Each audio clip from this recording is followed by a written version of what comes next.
I felt quite different to people around me in a lot of ways.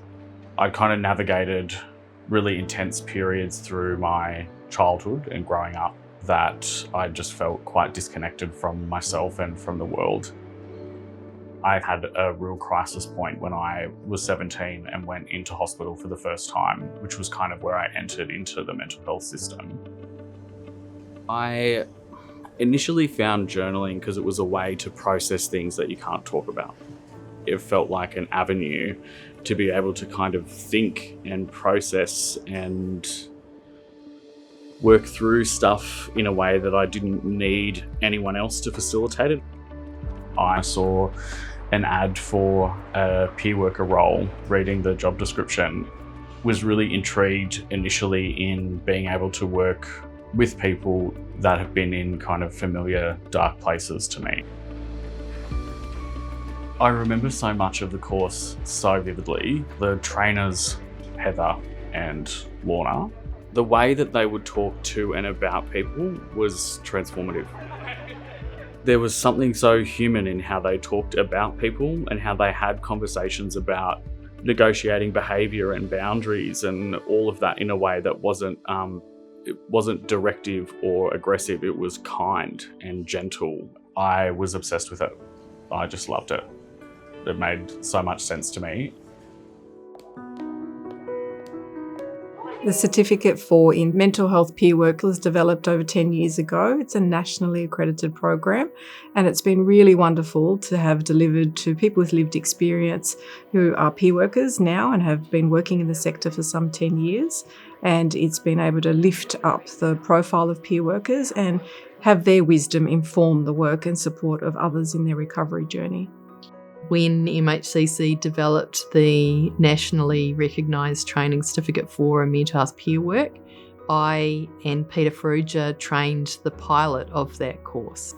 I loved training alongside consumer educators, and I loved being able to model, this is how we can work together. These are the things we can agree on. This is how we can disagree in ways that help each other, to grow and learn.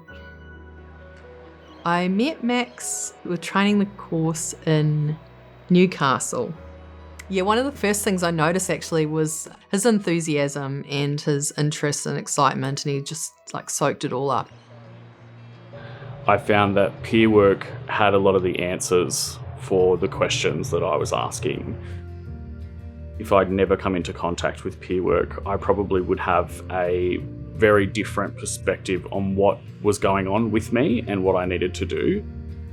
Having access to peer work philosophy and that way of thinking completely transformed how I understood my experiences. Thinking about the power of peer work as more than just me, that it's part of a collective movement. I think about it a lot in the way that they trained the materials with me is really what set the foundations for what I want to contribute to MHCC. I know just from talking with Max that his experience with MHCC when he first studied with us in 2015 was that it was quite a profound time for him. And I think reflecting on that, it really speaks to the why of what we do. It always has been and it always continues to be about people, about human rights, about people having spaces that they feel they belong, that they can contribute to, that they can explore. I love getting to be in learning spaces where there's a lot of reflective conversations, and I think getting to have conversations that hopefully result in people getting to have better quality relationships is kind of my ultimate goal. I've told him this many times, he is a natural at what he does.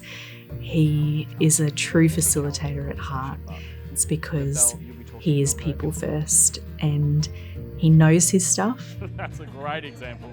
He has a lot of expertise in a lot of different areas and people connect with his warmth, the style and that transformative kind of approach.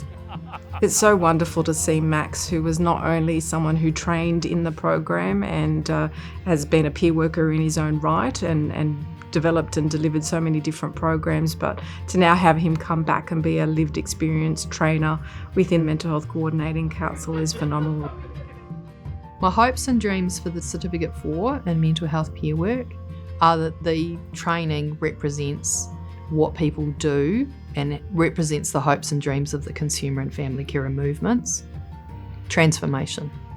So many peer workers have done training through MHCC, and for me, I'd really idolised the organisation from a lot of the different trainers I'd seen, the different trainings that I'd done, but I think it felt like a really profound honour, to be honest, to be able to work here.